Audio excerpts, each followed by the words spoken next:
نحمده ونصلي على رسوله الكريم اما بعد بسم اللہ الرحمن الرحیم السلام علیکم ورحمۃ اللہ وبرکاتہ۔ قبر سے سیدھی جنت میں جانے والی عورتوں کے چار کام۔ جنتی عورتیں، چار کام ایسے ہیں کہ وہ عورت کو جنتی بنا دیتے ہیں۔ چار کام ایسے ہیں کہ اگر کوئی عورت ان چار کاموں کو کرتی رہتی ہے تو جیسے اس کی موت ہوگی، یہ چار کام کرنے والی کی وفات ہوگی، جیسے اسے کفن دے کر قبر میں رکھا جائے گا، قبر میں دفنایا جائے گا، ابھی منکر نکیر بھی قبر میں نہیں آئے ہوں گے، اللہ فرمائے گا ان کو قبر سے سیدھا جنت میں داخل کر دو۔ یہ چار کام کرنے والی عورتیں مرنے کے بعد قبر سے سیدھی جنت میں چلی جائیں گی، ان کا کوئی حساب و کتاب نہیں ہوگا۔ ان چار کام کرنے والی عورتوں سے کوئی پوچھ گچھ نہیں ہوگی، جیسے ان کی وفات ہوگی قبر میں دفن کی جائیں گی، ان چار کام کرنے والی عورتوں کو اللہ پاک قبر سے سیدھا جنت میں بھیج دیں گے۔ جو عورتیں قبر کے عذاب سے بچنا چاہتی ہیں، جہنم کے عذاب سے بچنا چاہتی ہیں، ان کو چاہیے کہ وہ عورتیں یہ چار کام ضرور کریں۔ اگر ایک عورت یہ چار کام کر لے تو اللہ رب العزت اس کے لیے جنت کے 8 دروازے کھول دے گا، اور اللہ جل شانہ فرمائیں گے اے خاتون جس دروازے سے چاہے جنت میں داخل ہو جا۔ یعنی عورت کو روک ٹوک نہیں ہوگی، بلکہ عورت جس دروازے سے بھی جنت میں داخل ہونا چاہے گی اللہ تبارک و تعالی اس کو اس دروازے سے داخل فرمائے گا۔ شرط یہ ہے کہ عورت چار کام اپنی زندگی میں استقامت سے کرتی رہے۔ رسول اللہ صلی اللہ علیہ وآلہ وسلم نے ارشاد فرمایا کہ عورتیں صرف چار کام کر لیں اور جنت کے 8 دروازے ان کے لیے کھل جائیں گے۔ وہ چار کام کون سے ہیں؟ تفصیل جاننے کے لیے ویڈیو کو لاسٹ تک ضرور دیکھیے گا۔ قبر سے سیدھی جنت میں جانے والی عورتوں کے چار کام میں سے پہلا کام یہ ہے کہ ایک عورت پابندی وقت کے ساتھ 5 وقت کی نماز پڑھے۔ اگر عورت گھر کے کام کاج سے ٹائم نکال کر نماز پڑھے تو ایک نماز میں زیادہ سے زیادہ 10 سے 15 منٹ لگتے ہیں، لیکن اس کے باوجود عورتیں نماز کے لیے ٹائم نہیں نکالتی، عورتیں نماز کی کوشش نہیں کرتی۔ بہانہ یا عذر یہ ہوتا ہے کہ گھر کے کام کاج سے ٹائم نہیں ملتا۔ اگر آپ اپنے ڈرامے یا سیریل یا فلم کے لیے ٹائم نکال سکتی ہیں تو نماز کے لیے ٹائم کیوں نہیں نکال سکتی؟ آپ پڑوسن سے گپ شپ کے لیے وقت نکال لیتی ہیں، شاپنگ کے لیے وقت نکال لیتی ہیں، آپ ولیمہ شادی پر جانے کے لیے ٹائم نکال لیتی ہیں، آپ صرف اللہ رب العزت کے لیے وقت نہیں نکال سکتی۔ کسی عورت کے کاموں کا عذر ہے تو کسی کو بچوں کا عذر ہے۔ اگر دنیا میں جتنے مریض مرضی بہانے کر لیں، اگر اللہ رب العزت کے سامنے یہ عذر بہانے نہیں چلیں گے۔ جب بے نمازی عورت کو مرنے کے بعد دفن کر دیا جاتا ہے اور مٹی ڈال کر لوگ واپس پلٹ رہے ہوتے ہیں تو بے نمازی کی قبر کو جہنم کی آگ سے بھر دیا جائے گا، اس کی قبر کو جہنم کا گڑھا بنا دیا جائے گا۔ اگر انسان کا ہاتھ جل جائے تو کتنی تکلیف محسوس کرتا ہے، اور جب جہنم کی آگ سے قبر کو بھر دیا جائے تو اس وقت کیا حال ہوگا؟ جب جہنم کے خطرناک بچھو اور سانپ ڈسیں گے تو کیسے برداشت کرو گی؟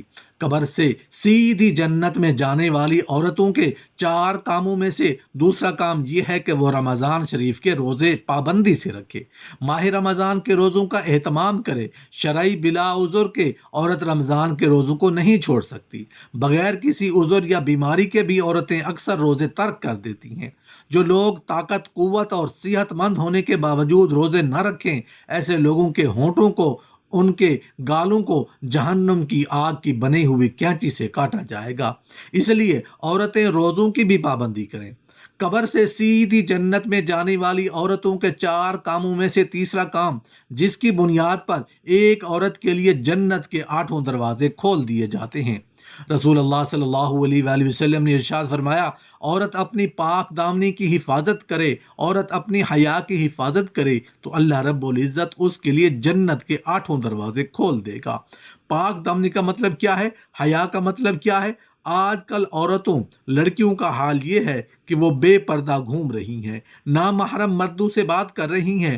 بہت ساری بچیوں اور خواتین کا یہ حال ہے کہ وہ ڈرامے اور فلمیں دیکھ کر غیر مردوں سے ناجائز تعلقات قائم کر لیتی ہیں، دوستیاں بناتی ہیں اور ان سے فون پر لمبی لمبی گفتگو کرتی ہیں، اور ہر فنکشن میں میک اپ اور بے پردہ ہو کر جانا، اس نیت سے جانا کہ میں شادی ولیمے میں جاؤں گی تو لوگ مجھے دیکھیں گے اور میرے حسن کی تعریف کریں گے۔ چھوٹی آستینوں کے کپڑے پہننا اور اتنے باریک کپڑے پہننا جس سے مکمل جسم واضح اور چھلک رہا ہو، ایک عورت کے لیے سب سے بڑی سعادت پردے کی پابندی ہے۔ ایک دن رسول اللہ صلی اللہ علیہ وآلہ وسلم مسجد نبوی میں جلوہ گر تھے، تو آپ صلی اللہ علیہ وآلہ وسلم نے صحابہ کرام رضوان اللہ تعالیٰ علیہم سے سوال کیا، اے میرے صحابہ، یہ بتاؤ کہ عورت کے لیے بہترین چیز کیا ہے؟ عورت کے لیے بہترین سرمایہ کیا ہے؟ کسی صحابی نے کچھ کہا، کسی صحابی نے کچھ جواب دیا، لیکن آپ صلی اللہ علیہ وآلہ وسلم نے اس جواب کو صحیح قرار نہیں دیا۔ حضرت علی رضی اللہ تعالیٰ عنہ اپنے گھر کسی کام سے تشریف لے گئے۔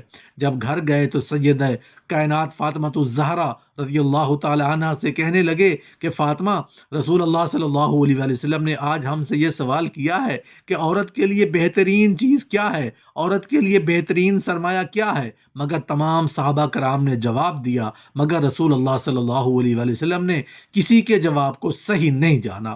تم ہی بتاؤ کہ عورت کے لیے بہترین سرمایہ اور بہترین چیز کیا ہے؟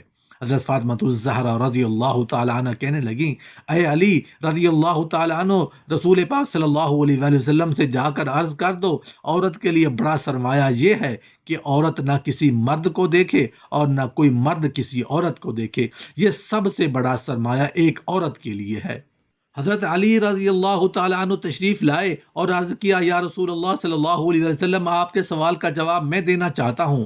آقا نے عرض کیا کہ عورت کے لیے سب سے بہترین سرمایہ اور چیز یہ ہے کہ کسی عورت کو کوئی مرد نہ دیکھے اور نہ کوئی مرد کسی عورت کو دیکھے۔ تو اس جواب پر رسول اللہ صلی اللہ علیہ وآلہ وسلم کے چہرے پر خوشی کے آثار ظاہر ہوئے۔ فرمایا، علی، تم نے صحیح جواب دیا ہے، پہلے یہ تو بتاؤ کہ جواب تمہارا ہی ہے یا کسی اور نے یہ جواب دیا ہے؟ تو مولا کائنات حضرت علی رضی اللہ تعالیٰ عنہ نے جواب دیا، یا رسول اللہ صلی اللہ علیہ وآلہ وسلم، میرے ماں باپ آپ پر قربان، یہ جواب آپ کی بیٹی فاطمہ رضی اللہ تعالیٰ عنہ نے دیا ہے۔ ایک عورت کتنی بھی بڑی نمازی بن جائے، ایک عورت کتنی بڑی روزہ دار بن جائے، ایک عورت کے ہاتھ میں رات دن تسبیح رہے، ایک عورت روزانہ قرآن شریف کی تلاوت کرے، اگر وہ مردوں سے نہیں بچتی تو وہ عورت کامیاب عورت نہیں ہو سکتی۔ یہ حضرت فاطمہ رضی اللہ تعالی عنہ کا تقویٰ بول رہا ہے، ان کی پرہیزگاری بول رہی ہے کہ عورت کسی مرد کو نہ دیکھے اور اس کو کوئی مرد نہ دیکھے۔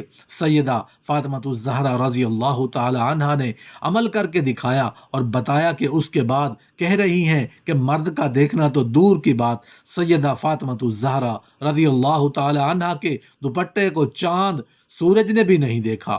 میرے آقا صلی اللہ علیہ وسلم فرماتے ہیں کہ اگر عورت اپنی حیا کی حفاظت کرے، پاک دامنی کے ساتھ زندگی گزارے، پردے کی پابندی کے ساتھ زندگی گزارے، اللہ جل شانہ اس کے لیے جنت کے 8 دروازے کھول دے گا۔